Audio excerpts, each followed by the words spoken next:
Hi folks, and welcome to Greg's Golf Shack. Let's dial in our putting speed. So two important factors of putting is making sure we're hitting it on line, but also speed or pace. In my opinion, the speed is the more important of the two. Ideally, we want them both to be perfect. And that's because even if you're on line with your putt, if you leave it 5 feet short or 5 feet long, you have a tricky putt coming back, the dreaded 3-putt. But if our speed is right, then we can at least get it close to the hole and hopefully have an easy tap in if we don't make it.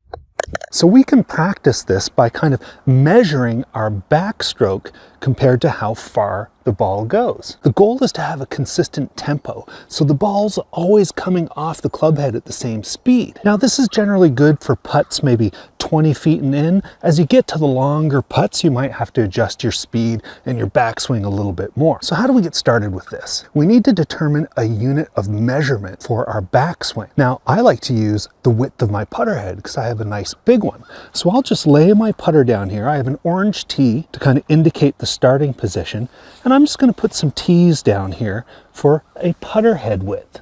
There's 1, 2, 3, 4, and 5. And now the goal is to figure out how far the ball goes for each of these backstroke distances. And then I'm going to pace it off to measure how far it goes so I can do this out on the course. Now don't practice hitting to a target, just hit it out on the green to find out how far it rolls. So from the first position there and the first tee marker, I'm just going to see how far the ball goes with a nice consistent tempo. All right, now I'm going to pace it off with a casual step. I don't want to be Franken-stepping it across the green. So I'm going to line up my toe with the orange tee here, and 1, 2. It's 2 paces to my ball compared to 1 putter width of a backstroke. Now we'll try the next position. Pace it off, 1, 2, 3, 4. So I'm starting to see that with these conditions, a putter width backswing equals about 2 paces of putt. So let's see if I get back here, if I get 6 paces.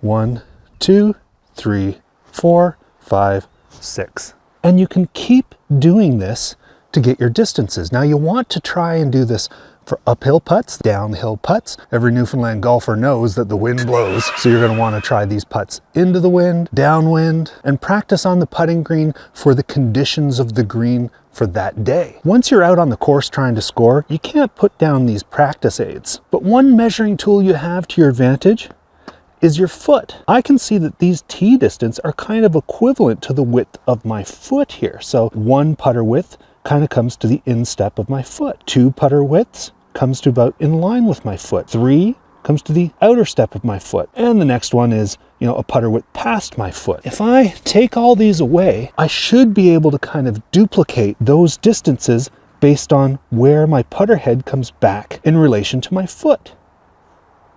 That should be a 2 pacer. 1, 2. You're going to have to work out what your style is. People have different tempos, but the important thing is to try and have a consistent tempo, so when you get out on the course, you can pace it off and hit the right distance. So I'm out of the course and I have a putt for birdie here. And I want to be able to look back on my practice to figure out what kind of speed I need for this putt. So I'm going to pace it off, start with my toe. 1, 2, 3, 4, 5. Now, I would like to go a little bit longer because I don't want to leave it short.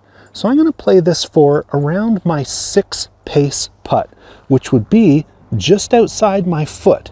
So let's just see if my practice paid off. Not bad. I missed the putt, but look, I've got a very easy tap in. So a nice little tip to practice your putting distance. Like and subscribe. We'll see you next time on Greg's Golf Shack.